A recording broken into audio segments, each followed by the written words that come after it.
Donnie Darko is a 2001 American psychological science fiction drama film written and directed by Richard Kelly. It stars Jake Gyllenhaal, Jena Malone, Drew Barrymore, Mary McDonnell, Katharine Ross, Patrick Swayze, Noah Wyle, and Maggie Gyllenhaal. The film follows the adventures of the troubled title character as he seeks the meaning behind his doomsday-related visions. Budgeted with $3.8 million and filmed over the course of 28 days, Donnie Darko grossed just under $7.3 million worldwide. It received positive reviews and developed a cult following, resulting in the release of a director's cut on a 2-disc special edition DVD in 2004.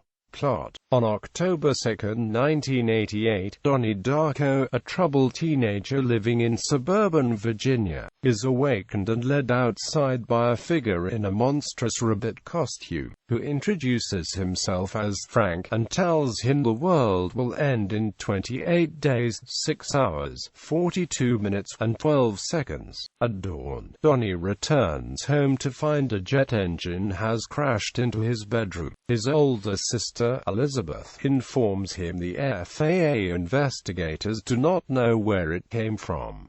Donnie tells his psychotherapist, Dr. Thurman, about his continuing visits from Frank.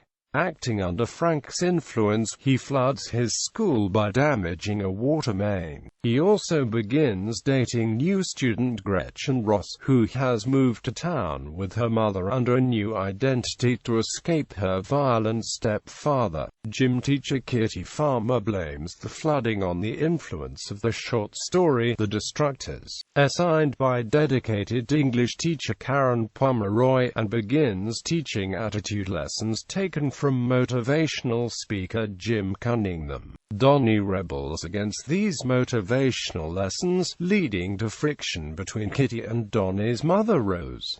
Donnie asks his science teacher, Dr. Kenneth Monatoff, about time travel after Frank brings up the topic, and is given the book The Philosophy of Time Travel, written by Roberta Sparrow, a former science teacher at the school who is now a seemingly senile old woman. Dr. Thurman tells Donnie's parents that he is detached from reality, and that his visions of Frank are daylight hallucinations, symptomatic of paranoid schizophrenia. Donnie disrupts a speech being given by Jim Cunningham by insulting him in front of the student body, then burns down Cunningham's house on instructions from Frank. When police find evidence of a child pornography operation in the house's remains, Cunningham is arrested. During a hypnotherapy session, Donnie confesses his crimes to Dr. Thurman and says that Frank will soon kill someone. Rose agrees to replace Kitty as chaperone for her daughter Samantha's dance troupe in Los Angeles,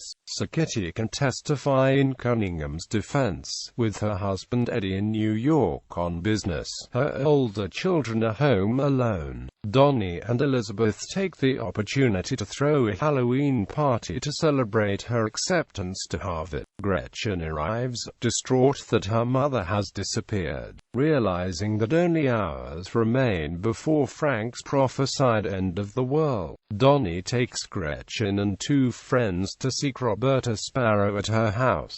They are attacked by 2 school bullies, Seth and Ricky, who are attempting to rob Sparrow's house, and the fight spills into the street. An oncoming Pontiac Trans Am car swerves to avoid Sparrow, who went for her daily walk to check her mailbox, but runs over Gretchen, killing her. The driver turns out to be Elizabeth's boyfriend Frank Anderson, wearing the same rabbit costume as the Frank of Donnie's visions. Donnie shoots him in his eye with his father's gun. As a vortex forms in dark clouds above his house, Donnie drives into the hills and watches as an airplane descends from above. The plane, carrying Rose and the dance troupe, is wrenched violently as one of its engines detaches and falls into the vortex. Events of the previous 28 days recapitulate in reverse order and action, until Donnie finds himself in bed back in the early hours of October 2.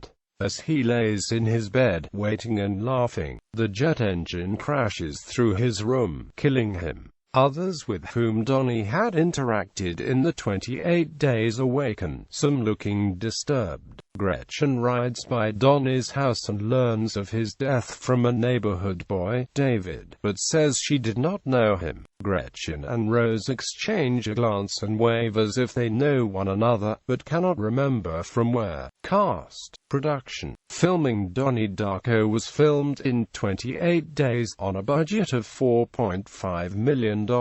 It almost went straight to home video, but was theatrically released by Drew Barrymore's production company, Flower Films. Some scenes were shot in Bixby Knolls Virginia Country Club in Long Beach, California, with many of the school sequences shot at Loyola High School.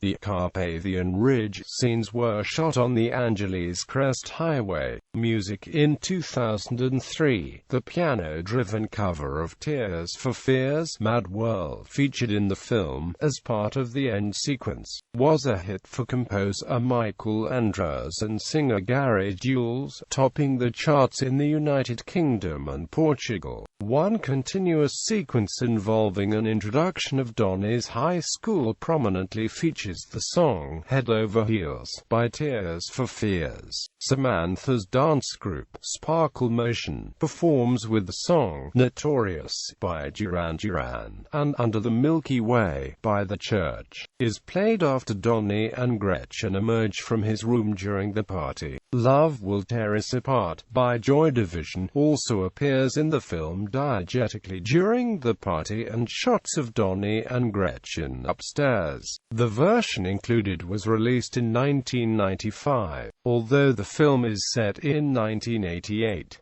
The opening sequence is set to The Killing Moon by Echo and Amp, the Bunnymen. In the theatrical cut, the song playing during the Halloween party is Proud to Be Loud by Pantera, a track released on the 1988 album, which would coincide with the time setting of the film.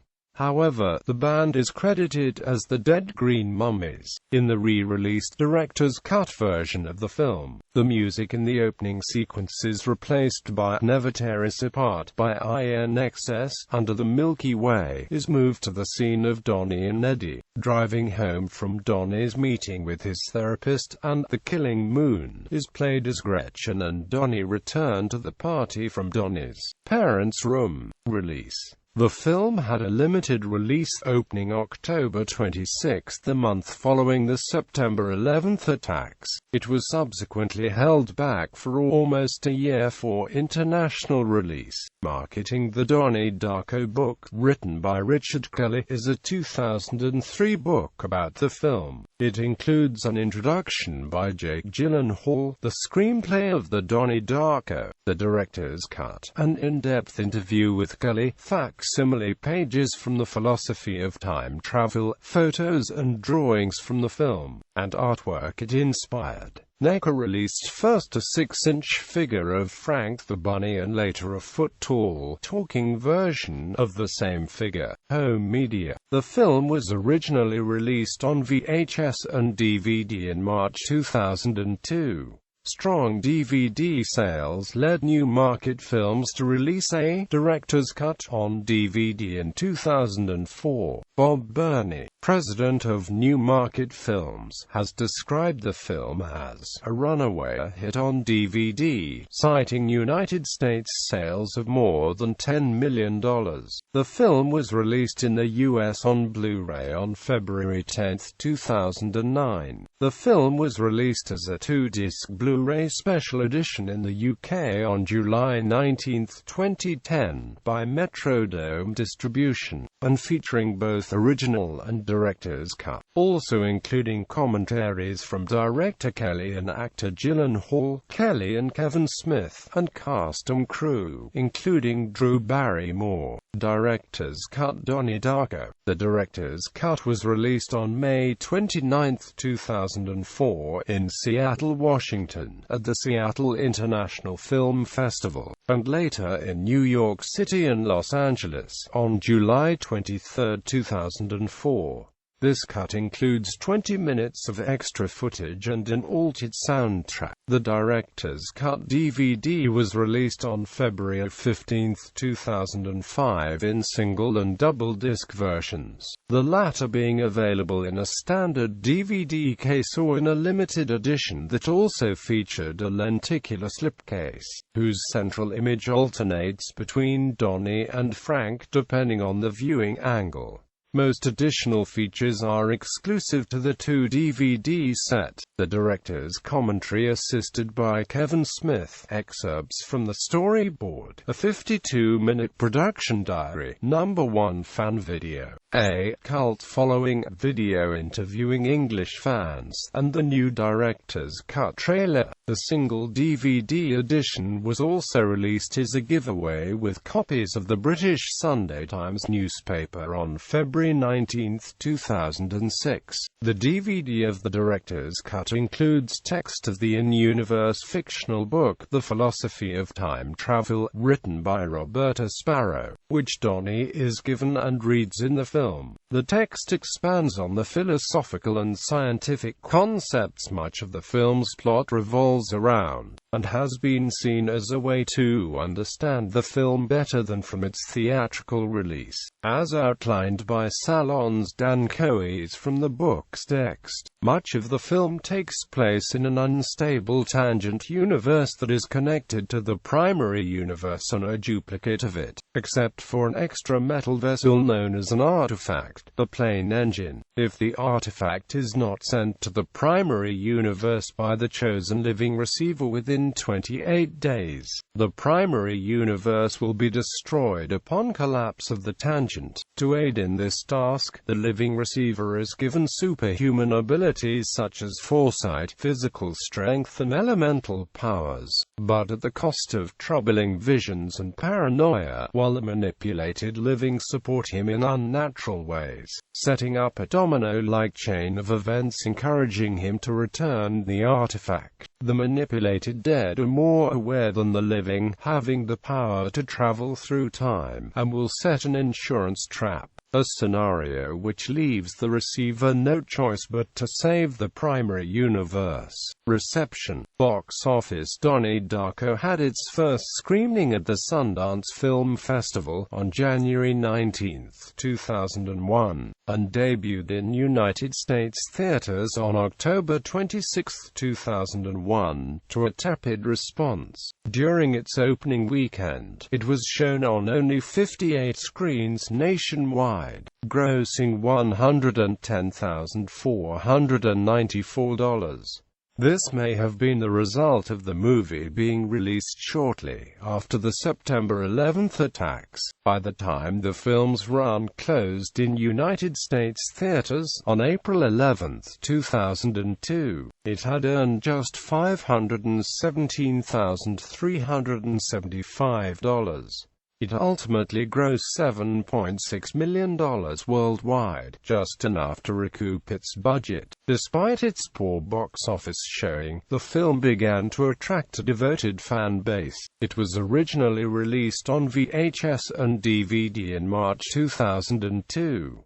During this time, the Pioneer Theatre in New York City's East Village began midnight screenings of Donnie Darko that continued for 28 consecutive months. In the United Kingdom, Donnie Darko sold 300,000 tickets within the first 6 weeks of its release, based mostly on word-of-mouth marketing. The film received very positive reviews, with praise towards the acting, writing and atmosphere. Rotten Tomatoes gives the theatrical version of the film an 85% rating, and the director's cut a 91% rating. Metacritic gives the theatrical version of the film a score of 71 out of 100, based on 21 reviews, which indicates generally favorable reviews, whereas the director's cut received a much higher score of 88 out of 100, based on 15 reviews, which indicates universal universal acclaim. Andrew Johnson cited the film in Us Weekly as one of the outstanding films at Sundance in 2001, describing it as a heady blend of science fiction, spirituality, and teen angst. Gene Oppenheimer of New Times praised the film, saying it like gathering storm clouds. Donnie Darko creates an atmosphere of eerie calm in mounting menace, stands as one of the most exceptional movies of 2001. Writing for ABC Australia, Megan Spencer called the movie menacing, dreamy, exciting, and noted that it could take you to a deeply emotional place lying dormant in your soul. Roger Ebert gave the theatrical version of the film 2.5 stars out of 4, but later gave the director's cut 3 stars out of 4. Awards and nominations. 2001, Richard Kelly's Donnie Darko script won Best Screenplay at the Sitges Film Festival and at the San Diego Film Critics Society. Donnie Darko also won the Audience Award for Best Feature at the Sweden Fantastic Film Festival. The film was nominated for Best Film at the Catalonian International Film Festival and for the Grand Jury Prize at the Sundance Film Festival. The film was nominated for 3 Independent Spirit Awards, including Best First Feature, Best First Screenplay and Best Male Lead for Gyllenhaal. 2002, Donnie Darko won the Special Award at the Academy of Science Fiction, Fantasy and Horror Films as 28th Saturn Awards. The movie also won the Silver Scream Award at the Amsterdam Fantastic Film Festival. Kelly was nominated for Best First Feature and Best First Screenplay, with Donnie Darko, and Gyllenhaal was nominated for Best Male Lead at the Independent Spirit Awards. The film was also nominated for the Best Breakthrough Film at the Online Film Critics Society Awards. 2005, Donnie Darko ranked in the top 5 on My Favorite Film, an Australian poll conducted by the ABC. 2006, Donnie Darko ranks number 9 in Film Force 50 Films to See Before You Die. Other awards. Number 14 on Entertainment Weekly's list of the 50 best high school movies. Number 2 in Empire's 50 greatest independent films of all time list. Number 53 in Empire's 500 greatest movies of all time 2008 poll. Sequel. A 2009 sequel, Darko, centers on Sam, Donnie's younger sister. Sam begins to have strange dreams that hint at a major catastrophe. Donnie Darko creator Richard Kelly has stated that he had no involvement in the sequel, as he does not own the rights to the original. Chase and producer Adam Fields were the only creative links between it and the original film. The sequel received extremely negative reviews. Adaptations. Marcus Stern, associate director of the American Repertory Theatre, directed a stage adaptation of Donnie Darko at the Zero Arrow Theatre, in Cambridge, Massachusetts, in the fall of 2007. It ran from October 27 until November 18, 2007, with opening night scheduled near Halloween. An article written by the production drama team stated that the director and production team planned to embrace the challenge to make the fantastical elements come alive on stage. Quote, in 2004, Stern adapted and directed Kelly's screenplay for a graduate student production at the American Repertory Theater's Institute for Advanced Theater Training.